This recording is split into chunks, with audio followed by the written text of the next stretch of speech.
ಒಂದು ಆನೆ ನದಿಯ ನೀರಲ್ಲಿ ಸ್ನಾನ ಮಾಡಿಕೊಂಡು ತನ್ನ ಮೈನ ಪರಿಶುದ್ಧ ಮಾಡಿಕೊಂಡು ತನ್ನ ಬಿಡಾರದ ಕಡೆ ನಡ್ಕೊಂಡು ಹೋಗ್ತಿರುತ್ತೆ. ದಾರಿಲಿ ಒಂದಷ್ಟು ಹಂದಿಗಳು ಕೆಸರಲ್ಲಿ ಬಿದ್ದು ಒದ್ದಾಡಿ ಮೈಯೆಲ್ಲ ಗಲೀಜ್ ಮಾಡಿಕೊಂಡು ಈ ಆನೆಯ ಕಡೆ ನಡ್ಕೊ ಬರ್ತಿರುತ್ತೆ. ಸೊ ಈ ಗಲೀಜಾಗಿರುವಂತ ಹಂದಿಗಳನ್ನ ನೋಡಿದಂತ ಆನೆ ಡಿಸೈಡ್ ಮಾಡುತ್ತಂತೆ, ನಾನು ಈಗಿನ್ನು ಸ್ನಾನ ಮಾಡಿ ಪರಿಶುದ್ಧವಾಗಿ ಬಂದಿದ್ದೀನಿ, ಈ ಗಲೀಜ್ ನನ್ನ ಮಕ್ಕಳು ಸಹವಾಸ ಬೇಡ, ಅವು ಹೋಗ್ಲಿ ಅಂತ ಹೇಳಿ ಅವುಗಳಿಗೆ ದಾರಿ ಮಾಡಿಕೊಟ್ಟು ಸೈಡಿಗೆ ನಿಂತ್ಕೊಡುತ್ತಂತೆ. ಆನೆಯ ಈ ವರ್ತನೆಯನ್ನ ನೋಡಿದಂತ ಹಂದಿಗಳು ಅನ್ಕೊಡುತ್ತಂತೆ, ನಮಗೆ ನೋಡಿದ್ರೆ ಆನೆಗಳಿಗೂ ಕೂಡ ಭಯ, ನಮಗೆ ಎಷ್ಟು ಗೌರವವನ್ನು ಕೊಡುತ್ತೆ, ನಾವು ಹೋಗ್ತಿದ್ರೆ ನಮಗೆ ದಾರಿ ಮಾಡಿಕೊಡುತ್ತೆ ಅಂತ. ಇದೇ ತರ ನಾವು ಕೆಲವು ನೆಗೆಟಿವ್ ವ್ಯಕ್ತಿಗಳಿಂದ ನಮ್ಮಿಂದ ದೂರ ಇಟ್ಟಾಗ ಅವ್ರು ಅನ್ಕೊಂತಾರೆ ಅವರು ನೋಡಿದ್ರೆ ನಮಗೆ ಭಯ, ಸೊ ನಾವು ದೂರ ಇದ್ದೀವಿ ಅಂತ. ಬಟ್ ವಾಸ್ತವ ಏನು ಅಂದರೆ, ಯಾವ ವ್ಯಕ್ತಿಯಿಂದ ನಿಮ್ಮ ಜೀವನಕ್ಕೆ ಮತ್ತು ನಿಮ್ಮ ಹೆಸರಿಗೆ ಕಳಂಕ ಬರುತ್ತೋ ಅಂಥ ವ್ಯಕ್ತಿಗಳನ್ನ ದೂರ ಇಡೋದೇ ಒಳ್ಳೆಯದು. ಆನೆ ಎಷ್ಟು ಶಕ್ತಿವಂತ ಅಂದರೆ ಅದು ಡಿಸೈಡ್ ಮಾಡಿದ್ರೆ ಆ ಹಂದಿಗಳಿಗೆ ಒಂದು ಗತಿ ಕಾಣಿಸೋದಕ್ಕೆ ಒಂದು ಕ್ಷಣ ಸಾಕು, ಆದರೂ ಕೂಡ ಅದು ಅವುಗಳಿಂದ ದೂರ ನಿಲ್ಲುತ್ತೆ. ಸೊ ನಾವು ಕೂಡ ನಮ್ಮ ಜೀವನದಲ್ಲಿ ನಮ್ಮ ಸಾಮರ್ಥ್ಯವನ್ನು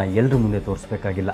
ಕೆಲವೊಂದ್ಸತಿ ಕೆಲವು ಟಾಕ್ಸಿಕ್ ಜನಗಳಿಂದ ದೂರ ಇರಬೇಕಾಗುತ್ತೆ, ಬಿಕಾಸ್ ಅವರಿಗಿಂತ ನಿಮ್ಮ ಜೀವನ ದೊಡ್ಡದು. ನನ್ನ ಈ ಮಾತುಗಳು ನಿಜ ಅನಿಸಿದ್ರೆ ಈ ಮಾತುಗಳನ್ನು ಯಾರು ಕೇಳಬೇಕೋ ಅವ್ರಿಗೆ ಶೇರ್ ಮಾಡಿ.